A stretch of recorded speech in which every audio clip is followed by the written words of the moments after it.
जय हिंद।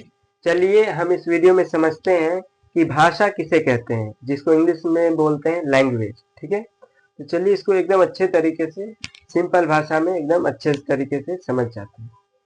देखिए, सबसे पहले भाषा, भाषा भाषा को इंग्लिश में क्या बोलते हैं? लैंग्वेज। लैंग्वेज भाषा का परिभाषा क्या होता है? परिभाषा का मतलब होता है एकदम अच्छे तरीके से, मतलब परिभाषा याद कर लिए, मतलब एकदम समझ गए। परिभाषा को समझ गए, एकदम समझ गए। परिभाषा को एकदम जैसे लिख रहे हैं वैसे याद कर लीजिएगा। परिभाषा,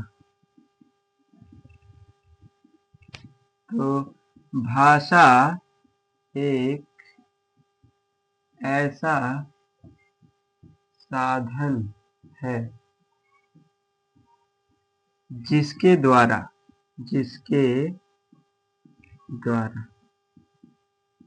अभी इस परिभाषा को एकदम अच्छे तरीके से समझाऊंगा। ठीक है, पहले इसको लिख लीजिए या याद कर लीजिए। भाषा एक ऐसा साधन है जिसके द्वारा हम अपने भाव तथा विचारों को दूसरों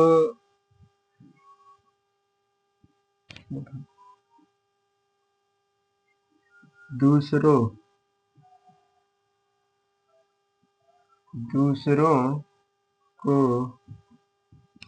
समझा सकते हैं तथा दूसरों के भावों तथा विचारों को भली भांति समझ सकते हैं। ठीक है, इतना एकदम याद कर लेना है अच्छे तरीके से, यहाँ से यहाँ तक। अब देखिए, इसको पूरे अच्छे तरीके से हर एक लाइन को ठीक से समझ के समझते हैं। देखिए, जो लिखा है यहाँ पर, भाषा एक ऐसा साधन है। मतलब क्या है? भाषा एक क्या है? साधन है। साधन, तो साधन का मतलब हो गया, अगर मुझे यहाँ से दिल्ली जाना है तो किसके द्वारा जाऊंगा? किस साधन से जाऊंगा? पैदल तो नहीं जाऊंगा। साइकिल से भी, अगर साइकिल से भी मान लीजिए गए तो साइकिल मेरा साधन हो गया, लेकिन हम जाएंगे किससे? ट्रेन से। तो इसीलिए हमारा साधन क्या हो गया? ट्रेन हो गया। तो साधन समझ लिया। भाषा एक क्या है? साधन है। अब किस चीज का साधन है? देखिए, जिसके द्वारा, साधन है जिसके द्वारा हम अपने भाव और विचारों भाव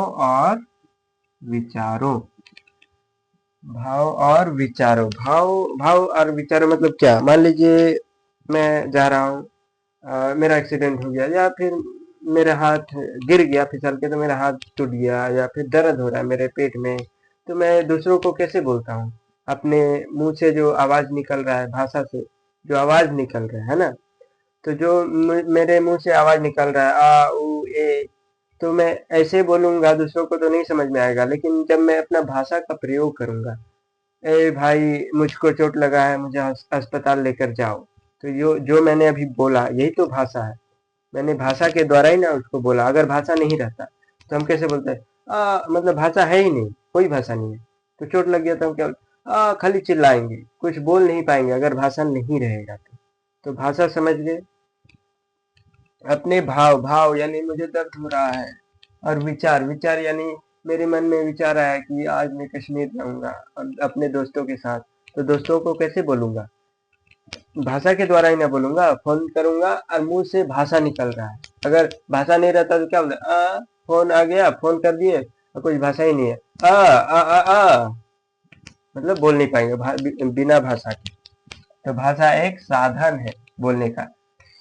हम हमारे मुंह से जो आवाजें निकलती हैं उसको सही तरीके से बोलना, एक नियम कानून से बोलना, वही तो भाषा हो गया। अगर हम बोलेंगे आ उ, तो कुछ समझ में नहीं आएगा। लेकिन हम आ उ इसको ठीक तरीके से लाइन से सजा कर बोलेंगे। जैसे क अगर हम किसी को बोलेंगे क ल ल ल ल तो नहीं समझेगा, लेकिन हम इसको सजा कर बोलेंगे क ल म दोनों तीन को सजा कर और बोले कलम, तो वो समझ गया। तो आवाज तो मेरे मुंह से निकल रहा है बहुत सारा, लेकिन नियम से सजा कर उसको बोला तब वो समझा कलम मांग रहा है। नहीं तो हम बोले क ल ल ल ल ल म तो नहीं समझेगा। इसलिए नियम कानून से बनाकर बोलना पड़ता है, उसी को तो भाषा बोलते हैं। ठीक है, विचारों को दूसरों को समझा सकते हैं। हम बोल रहे हैं तो अभी मैं बोल रहा हूँ तो मैं आपको समझा रहा हूँ। अगर मैं अपनी मम्मी से बात करूंगा तो मैं भाषा के द्वारा अपनी मम्मी से खाना मांग लूंगा, समझा सकता हूँ अपने भाषा के द्वारा। तथा दूसरों के भाव तथा विचारों को भली भांति समझ सकते हैं। अगर मैंने मेरा हमको चोट लगा, हम दूसरा को बोले कि "ए भाई हमको अस्पताल लेकर जाओ", तो अब वो पता नहीं कैसा आदमी है, गुस्सैल है ना, मदद नहीं करता है ना कैसा है। अगर गुस्सैल होगा तो बोले भाई नहीं नहीं जाएंगे, हम नहीं लेकर जाएंगे, तो वो भी तो भाषा से बोला ना। तब हमको समझ में आया कि अच्छा ये आदमी हमको नहीं लेके जाएगा, तो हम दूसरे आदमी पे जाएंगे, ए भाई हमको लेके जाओ। समझ में आया? तो इस आदमी ने मना किया हमको, कैसे हमको पता चला? तो वो भी भाषा का प्रयोग किया, मैं तुम्हें अस्पताल नहीं लेकर जाऊंगा। अगर वो भी बोलता तो हमको कुछ समझ में नहीं आता कि ये लेकर जाएगा कि नहीं जाएगा।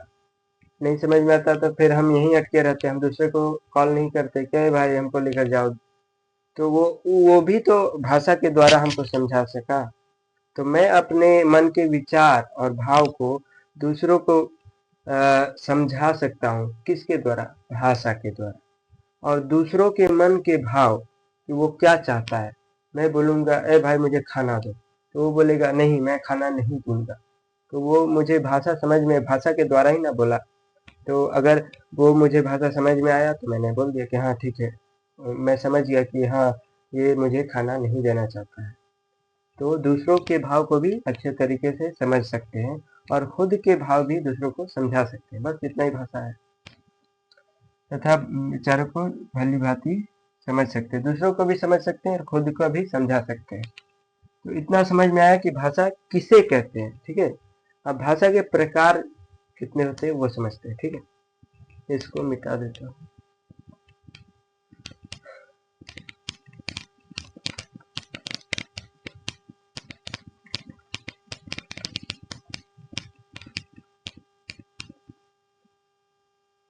देखिए, भाषा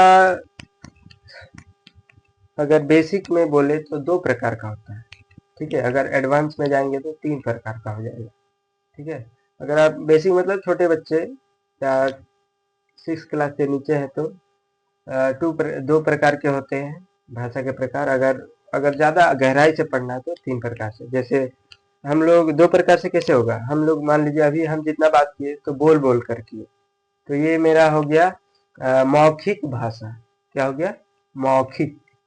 दो प्रकार का भाषा है, पहला हो गया मौखिक, मुख से बोलकर आवाज से हम उसको समझाए अपने मन के भाव। ठीक है, अगर मैं मान लीजिए मैं गूंगा रहता, मैं बोल नहीं पाता, तो क्या मैं दूसरों को समझा नहीं पाता? मुझे लिखने तो आता है ना। मैं एक कॉपी लेता, अगर मेरा